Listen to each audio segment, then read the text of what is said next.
Hello, everyone. I'm pleased to introduce Jenn T. Grace. Jenn is a nationally recognized business strategist, speaker, and award-winning author. She's also the founder of Publish Your Purpose, a hybrid publishing company that helps first-time authors get their books written and find an eager audience. Publish Your Purpose is also a certified B Corp social enterprise. Jenn, welcome to Write with Impact. Thank you, Glenn. I'm happy to be here. That's great. So before we dive into today's conversation about writing and publishing your book, maybe your first book, or could be your second book, tell us a little bit about yourself and also Publish Your Purpose. Sure. Thank you. Again, thank you for the opportunity. So I founded Publish Your Purpose back in 2015, and that was after having published my own first book in 2013. So I started working on my first one in 2012. I published one in 2013. I published another in 2014, another in 2015. And there was this repeating pattern that every time I released a book, inevitably everybody around me was asking questions of how did I do it? How did I know how to hire the right people? How did I know how to write it? And it was just a whole kind of litany of questions. And so in 2015-ish, I started a program where I was like, all right, if everyone has this question or has these series of questions, and I have the information, how can I put it together in a way that I can teach others? And so I started by teaching others in a program, just basically how the mechanics of how to publish your book. And this was on the self-publishing side. And inevitably, I had a number of people who went through that program. They were like, yeah. I appreciate you giving me all the tools and resources I need, but can I just hire you to do it for me? And so it was those requests that I had a number of just in a concentrated period of time that I just took that leap of faith in 2016 and officially formalized Publish Your Purpose as a hybrid book publishing company. That's great. That's great. And you've been doing it for several years now, and it looks like you've built quite a team. Yeah. Honestly, publishing is a team sport. I believe writing is a team sport. And so often I think people go into the writing or publishing mindset, just thinking that they have to do it in a silo or they have to do it alone. And really, it is absolutely a team effort. And I could not do any of this without my actual team. That's great.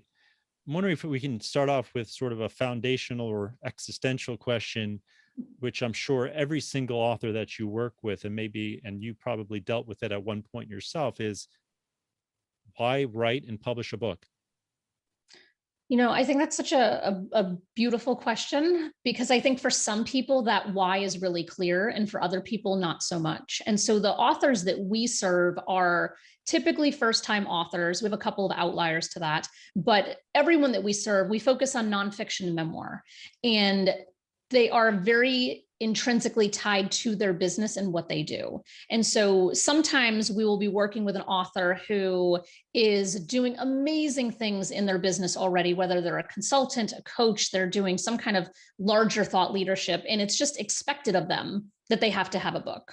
After you hit a certain speaker fee, it is an absolute expectation that, of course, you're going to have a book. Like, where's your book? And so oftentimes we'll have authors where that why for them is very clear, because they are being bombarded with questions of like, when's your book coming out, even if they hadn't even thought about writing one. And then there's the other side of folks where they might be doing a job, or they might be in a business that they're a little lackluster about. It's something that they're not super passionate about, and they want to make that leap into something completely different and new.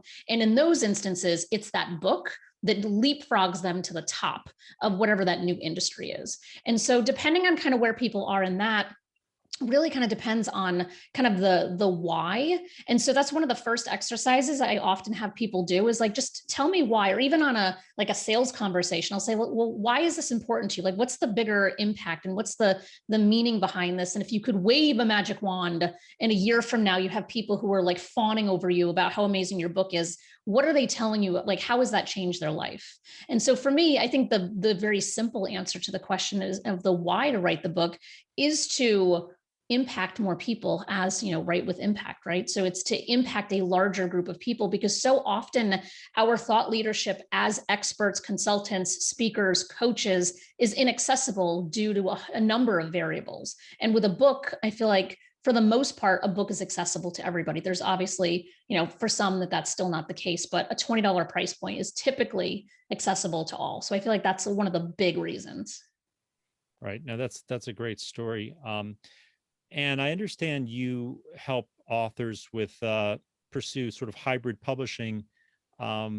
Maybe the question I should ask is, why self-publish versus go the traditional publishing route? Or maybe that's the wrong question altogether. Maybe you can help shed some light on this area. Yeah, of course. So I'll first define hybrid publishing because it very much, there's an air of mystery about it. And I feel like if you look at any industry, when there's a hybrid of something, it's typically kind of the best of both of whatever that something is. And so with hybrid publishing, it's been around for, I would say, probably close to a decade. And there's an organization called the Independent Book Publishers Association, and they're the ones that put out kind of the criteria and the guidelines of like what it means to be a hybrid publisher.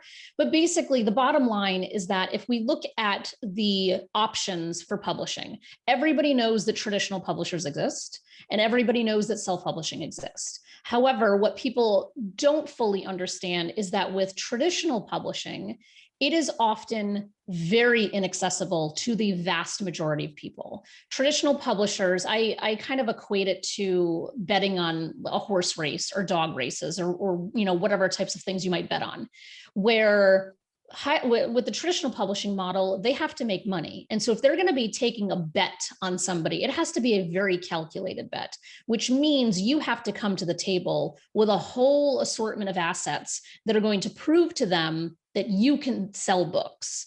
And so unless you have a big social media following, a big email list, or some huge kind of notoriety behind you, traditional publishers more often than not are not going to take somebody under their wing to say, I really believe in what you're writing about, because they need to make money. And so because of that model, which isn't to say there's anything right or wrong with that model, it's just a business model. The reality is that so many people get lost in this middle ground where they know they have an important story to share. They want to make a bit greater impact on whomever it is that they're serving, but they kind of feel completely deflated because they didn't get a traditional contract. And so then they start to look at the self-publishing landscape, which I am a big, big believer in. However, you have to do it right. And I think too often people go into the self-publishing space just assuming that they can design their own book cover, or assuming that they don't have to hire a professional editor or editors. And nothing makes a reader more angry than having a book that has not been edited. And so there's this middle ground of hybrid publishing, which is essentially you're getting the quality, the service, the expertise, the team, all of the things that you would expect from a traditional publisher, but your expenses are more of what you'd be paying if you were out doing it yourself. But the benefit is that you have kind of a Sherpa who's walking you through that process. So you're not hiring the wrong people and doing the wrong things and then producing something that is completely subpar.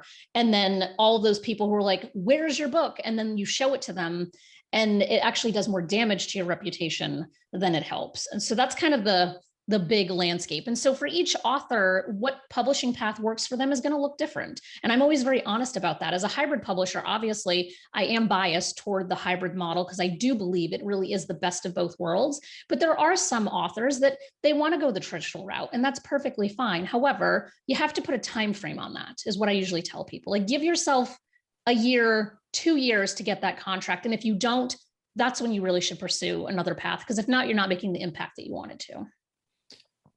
That's a great explanation, and a great analogy. You used the term Sherpa, which I believe means guide. Mm-hmm. So you're sort of, you act as a book Sherpa. Maybe that's the name of a company out there somewhere. Yeah, but anyway, it is.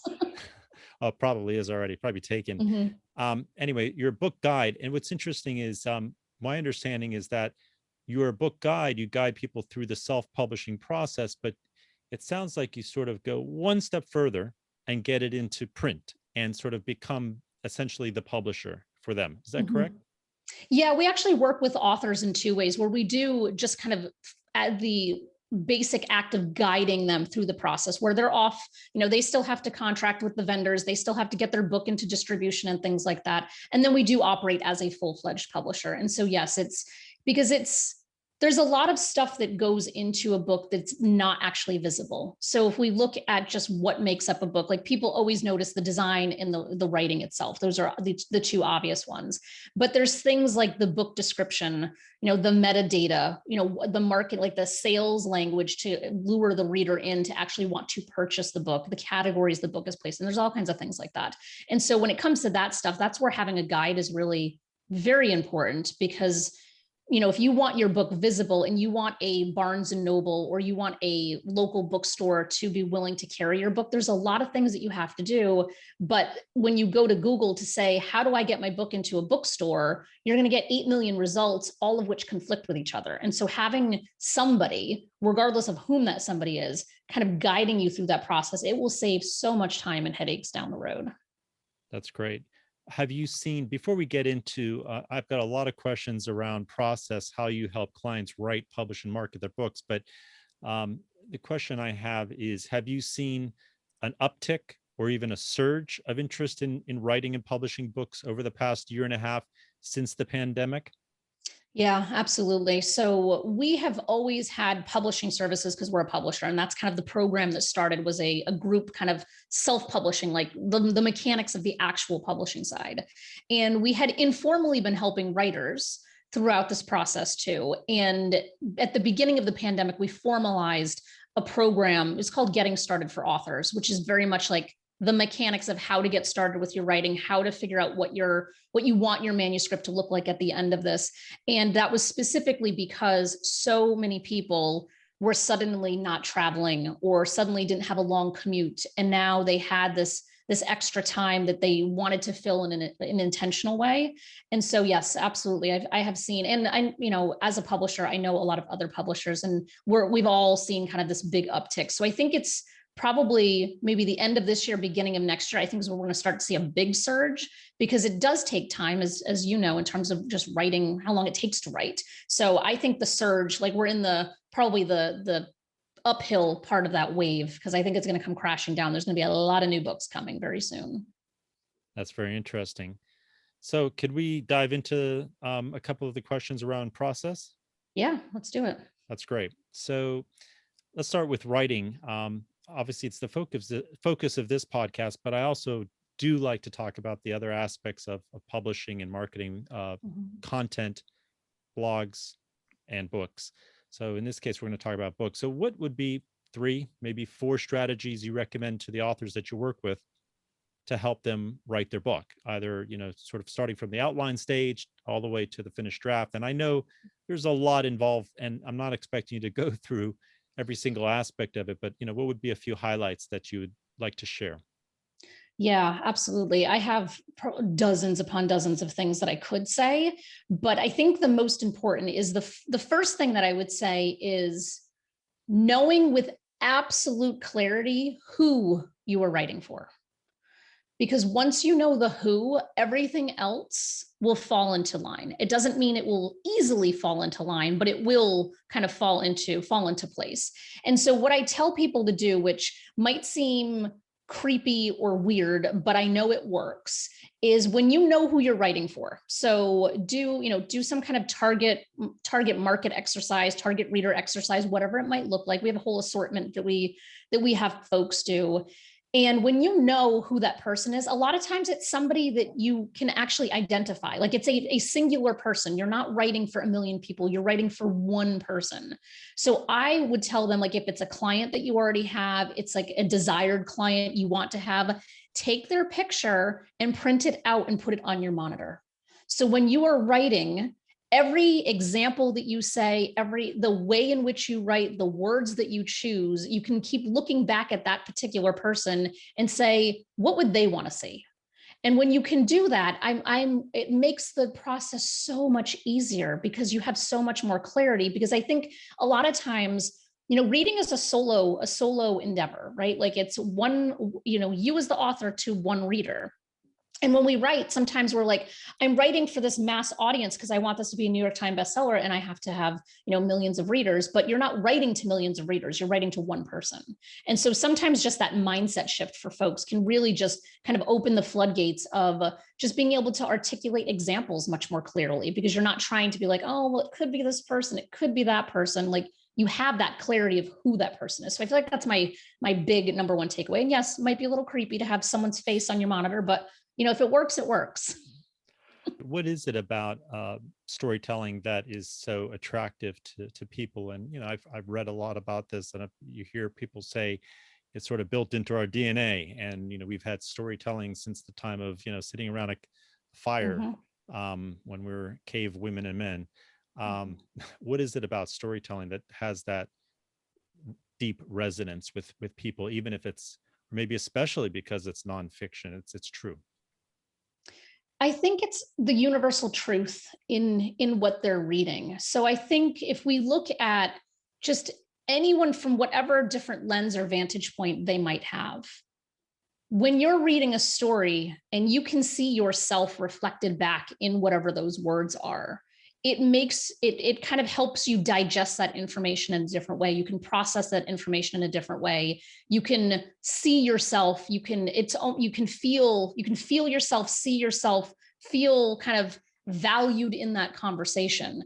And I think when it comes to, like, you could have a book that's like how to do your taxes, even something like that, having stories in there would be great, because what stories can do is they can make us feel less alone and less isolated. So if you're reading a book that's about how to do your taxes, and there's some case study at the top about how somebody botched their taxes to whatever crazy degree, you can read that and be like, you know what, I'm not as bad as this example. And then all of a sudden you feel a little better, even though you might have picked up that book because you're really stressed out about how screwed up you might have done your own taxes. And so I think storytelling just gives us benchmarks and metrics to compare our own progress against. And either, sometimes they can make us feel worse, but I feel like most of the time they make us feel better, because you're like, all right, I'm not alone in whatever the thing is that I don't know.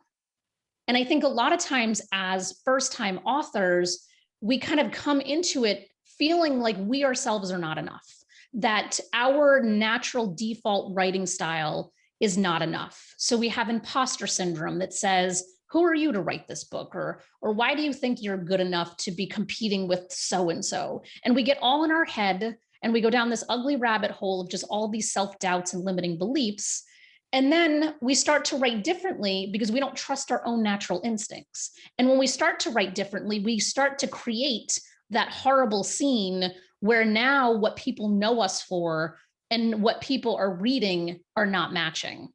And so what I tell folks is it's not necessarily as much about the language that we use or the examples that we share or the style of our writing, but it's about being as natural and true to your own authentic voice right out of the gate. So if you by default, and we work with a lot of people with PhDs, so they have been beaten into writing in a specific style.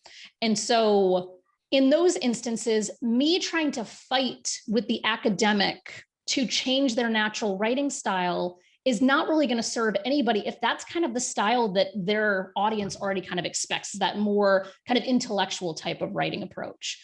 Or like with my books, I'm working on my 7th one right now. All of my books are 100% the way I speak. So it's like what you see is what you get. So if you pick up my book, everyone always says it sounds like you're talking directly to me. And I'm like, that's exactly the point. Because if I tried to write in an academic way, I would be banging my head against the keyboard over and over again, and it would be painful and nothing would ever come out. And it's reverse for those that do write in a more structured or academic way. If they had to write conversational and that's not their default, they would have the same experience. So for me, it's not necessarily the language in which we are using, but it's more that communication style that we default have. Because when everything is, there's a synergy to it where you're an amazing speaker and an amazing writer, or even if you're a boring speaker and a boring writer, if you have that expectation set and people are still attracted to you because you write in a very kind of not too spicy way, there's still going to be an audience of people who are looking specifically for that. So it's a matter of that consistency to just kind of be that same style wherever you show up. And I think the people who struggle with this are the oftentimes where they're either on either extreme of that, and they're kind of like their writings on one side and the speakings on the other, and people are like, what the heck just happened here? Or, the same with the book. Jenn, thank you so much for sharing so many great insights into how you work and how you help your clients write, publish, and market books. I'm sure I can keep you for at least another hour or two, but I think we both need a break. But what's the best way for people to reach out to you? So the easiest way would be to go to the website, which is publishyourpurpose.com. And then I am on all of the social media at Jenn T. Grace. Great. Jenn, thanks again for joining Write with Impact. Thank you so much. This was awesome.